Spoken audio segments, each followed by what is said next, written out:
Hello మామ, రీసెంట్గా మా వదిన వాళ్ళ పిల్లోడు అయితే కనుక ఫస్ట్ క్లాస్ నుంచి సెకండ్ క్లాస్కి ప్రమోట్ అయితే అయ్యాడు. సో ఈ ప్రమోట్ అయినప్పుడు వాళ్ళ టీచర్ ఏంటంటే హిందీ ఆ నుంచి అమ్మహా వరకు అయితే వర్ణమాల ఇచ్చింది రాయమని. వీడికి రాదు, రాయటం రాదు అసలు, అది ఏంటో కూడా తెలియదు. బేసిక్ వాడికి ఏ నాలెడ్జ్ లేదు. అయితే మేము ఏం చేసామంటే వాడికి ట్యూటర్గా ట్యూషన్ అయితే పంపిస్తున్నాం, మంత్లీ పే చేసి.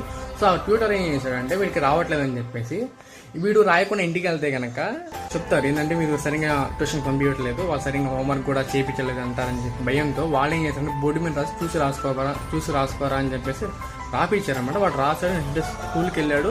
వాళ్ళ మేడం ఏమంటున్నారంటే అంటే చాలా మంది రాయలేదు కానీ వీడు రాశాడని చెప్పేసి కలెక్షన్ చేసి వీడు బాగా చదువుతానని నెక్స్ట్ స్టెప్కి వెళ్ళారనమాట. ఇది కానించి ఇది ఉంటుంది కదా ఇండ్, సో అక్కడ వరకు అయితే వెళ్ళారు కానీ వీడు చదవడం కూడా రావట్లేదు.